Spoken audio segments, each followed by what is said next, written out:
Hello, wrestling fans. Let's talk about what happened on Friday Night SmackDown for July the 18th, 2025. The show opened up with apparently Jacob Fatu attacked Tola Tonga in the parking lot, beat him up, roughed him up a little bit.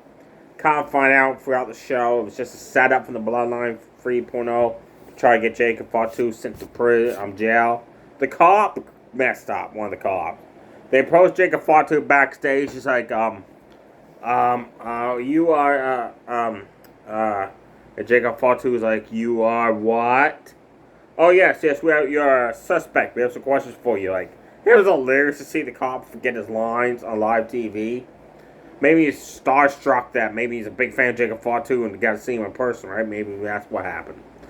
Can't find out it's a setup. Jimmy and Jacob Fatu ran out of the ring as the Bloodline 3 was talking, attacked them. Solo and Tola Tonga just left the other two high and dry. Told on Jeff Cobb says they was getting beaten up by Jimmy and Jacob, and went to leave. Adam Paris, who's in charge of SmackDown tonight because Nick Adal was on vacation. Same thing happened a few months ago when Adam Paris was on vacation. Nick Adal ran Raw. So, it was only fair. Adam Paris returned the favor as a thank you. Came out and announced that SummerSlam Night 1 or Night 2, not sure yet, because the first ever time SummerSlam is a 2-night event, like WrestleMania. I'll still love to see it happen on Royal Rumble. Have one Royal Rumbles match be one night, and the other one be on the other night, and some matches added in between to break up that long pay-per-view they do, like WrestleMania. It's going to be Solo versus Jacob Fatu in a rematch from Clash of Champions last month in Saudi Arabia. For the United States Championship, it's out of a steel cage. That's going to be sweet. Hopefully it's on night 2. So I'll be watching it with my good friends Daniel and Joey at Joey's place, which would be cool if that match is on night 2. You open the match with Charlotte Flair with Alexa Bliss in her corner. Took on Raquel Rodriguez with Roxanne Perez in her corner. Announced at SummerSlam Night 1 or Night 2, they're not sure yet. And it's going to be Judgment Day's first defense of the women's tag team titles since winning them at Evolution 2 last weekend against Charlotte Flair and Alexa Bliss. That should be a very good match. Battle Ring, Charlotte Flair screws up on her Corona right from the get-go. Regal just lands by the ropes. It's like, what the heck is that, right? This is clothesline Charlotte Flair down big time. Torture rack, let her go, delivered a spinning World's Strongest Slam that was just weak. It was pathetic. Like she just gently put her down, whereas Jeff Cobb does it. There's some impact with that move. Not when Regal does it, apparently. Charlotte delivers some chops, big boots to the face. Alexa Bliss, as the referee, was dealing with Charlotte and Roxanne on one side of the ring. Grabbed a hold of Regal, spun her around, snap mirrored her off the ropes. Charlotte Flair ran, booted her in the face, rolled her up from the 1-2-3. It was a quick match. Honestly, the opening match was kind of disappointing, I thought, because it was like bell rings. It was over in like 3 or 4 minutes. After the match, announced Alexa Bliss versus Roxanne Perez is set for next week on SmackDown. They announced that right off the get-go. Stephanie Varga was shown backstage. She was walking around. She has, since she won the Battle War Evolution 2, has been given a chance to compete for any title. A title from Raw, a title from NXT, or a title from SmackDown. Whoever the champion is, at Clash in Paris at the end of August. So she was on SmackDown to see how the town on SmackDown was like, and to basically talk to Tiffany Stratton and that. And apparently Adam Paris said, you know what, you're going to have a match since you're here. And it's against Alba Fire of the Secret Service. Piper Niven occupied Alba Fire to the ring. Chelsea Green wasn't on the show tonight, they announced. Bell rang. Stephanie super kicked Alba Fire right in the face. Nasty super kick. That was painful looking. Repeatedly smashed the face off the mat. Stars clash into backbreaker. Match was over. I'm like, what the heck? Alba Fire and Stephanie Varga are both amazing, talented, win them. They could have had like a 10-15 minute match to tear the house down. But they don't. We get like a 1 minute match. Stephanie Varga just stood tall. Then Piper Niven attacked her. Then she went for the Vader bomb. Stephanie shoved her off the top rope to the floor. Then stood tall in the ring again. Damian Priest was backstage tonight looking for Aleister Black. This is hilarious. And he comes across to Kamehameha. He's like, "Hey, have you seen Aleister?" Kamehameha's like, "No." And apparently you didn't listen to me what I said a couple weeks ago. Don't get involved in Aleister Black's business or he's going to kick your butt. Look what happened last week when he got involved in his business and he was going to go after Ron Killings for the 32nd win there last week against Aleister Black. You got your butt kicked. Damian Priest said, "Look, I was looking for Aleister Black to fight tonight. Instead, let's go to the ring and I'll fight you." Since when does Damian Priest get to make matches? He's not a general manager, right? But great match these two guys put on. Wow. Kamehameha came off the ropes with a spinning clothesline.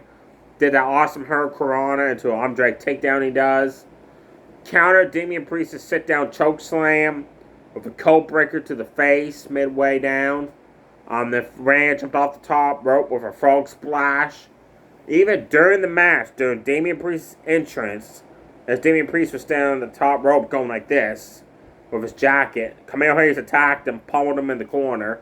Then Damian Priest took his jacket off and friggin' smoked Kamehameha right in the face, sent him through the ropes to the outside, flapjacked him on the announce table, went to run him into the ring post face first. Kamehameha jumped off the shoulders. Damian Priest drop kicked him into the ring post. That was awesome. Got him in the ring, went for the top rope scissors kick. Damian Priest ducked it, went for the sit down choke slam. Kamehameha countered that again, bounced off the ropes and delivered a clothesline. Suddenly, Aleister Black shows up. Black Master Damian Priest just knocks him out cold in the ring. Referee calls for the bell, so Damian Priest wins by disqualification. And then Aleister Black lovely sits down with that pose he does. And he says, "I'm here. What did you want to talk to me about?" And then he walked away. That was awesome. I cannot wait to see these guys go at it. Hopefully it's at SummerSlam. That'll be one heck of a match to see at SummerSlam. Let me know below in the comments if you want to see Damian Priest versus Aleister Black at SummerSlam or on an episode of SmackDown. Your main event, Fatal 4-Way, #1 Contenders Tag Match between Nathan Frazier and Axiom, DIY, and Machine Guns. And the third time these guys have teamed up, Andrade Cien Almas, Rey Fenix, and they're undefeated as a tag team. They defeated LWO, and I believe it wasn't the Machine Guns. I think it was Nathan Frazier and Axiom. I think they beat another match. They're a very good tag team. I just don't think like this is the first match. They should be #1 contenders. I was like, where's the Street Profits? They lost the belts last week to the Wyatt Six, Joe Gacy, and Dexter Lumis. Why aren't they getting the match? Well, found out why. Backstage before the match, they were asked, why aren't you in the Fatal 4-Way #1 Contenders match? DIY interrupted along the way to the ring and said, we can tell you why. These guys are so cocky, so confident that they would be tag champs for a long time. In their contract, they put no rematch clause if we lose the belts. We would have helped you. Any team would have helped you get the Wyatts last week, but oh no, you guys are the Profits. You had to do it by yourself. Now look what happened. The Wyatt Six have gold. The tag team titles. They're going to hold them hostage. And we got to go to the ring, win the match, and get those belts back and save the tag team division on SmackDown for the Wyatt Six. DFAB and the Profits didn't even attack DIY. I think that's going to set up for a rivalry between these two teams down the road, which I like to see. Great Fatal 4-Way main event. Awesome action-packed match, folks. Gargano was running during the match, getting speed. I don't know what he was going for off the ropes, but he was running, getting speed. Andrade Enziguri kicked him as he came off the ropes in his corner, right in the back of the head. That was awesome. Gargano made him pay later on in the match with that amazing slingshot DDT he does through the ropes. Tommaso Ciampa during the match delivered a backbreaker, sit-down powerbomb combo on Axiom.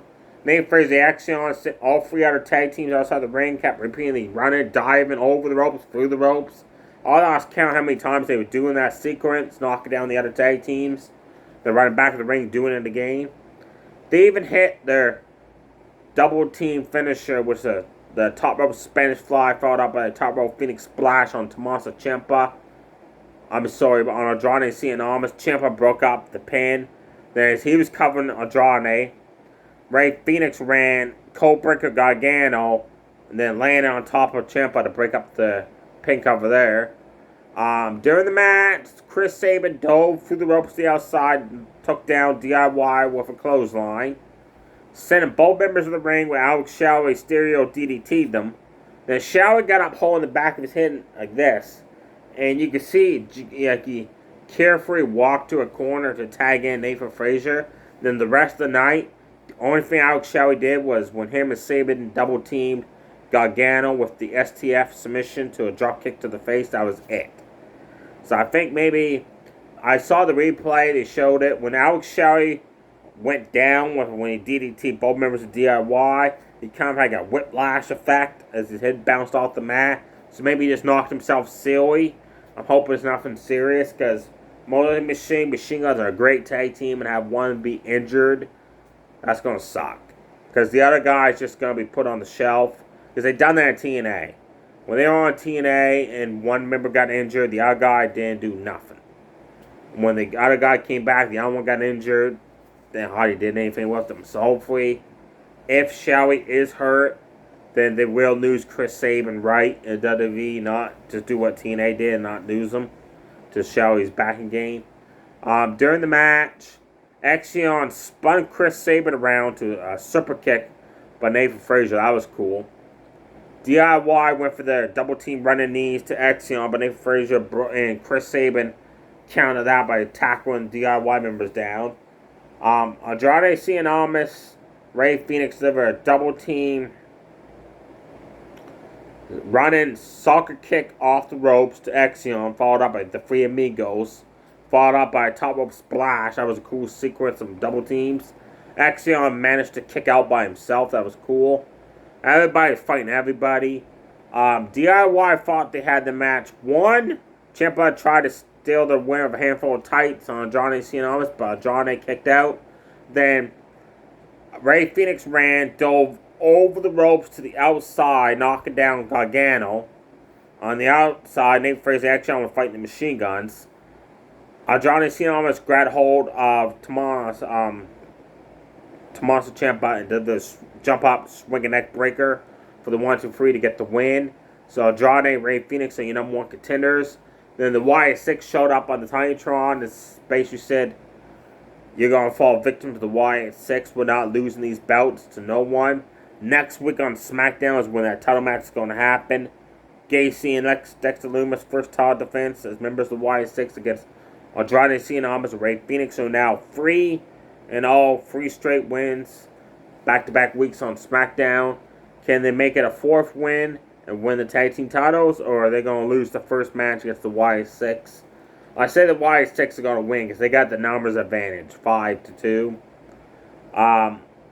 Some segments happened. Jerry Rowe and Logan Paul was on a talk show, and Logan Paul was saying, hey, I'm training with Drew McIntyre, but I'm already a wrestler. You're training Randy Orton to get ready for a match at SummerSlam, the tag match.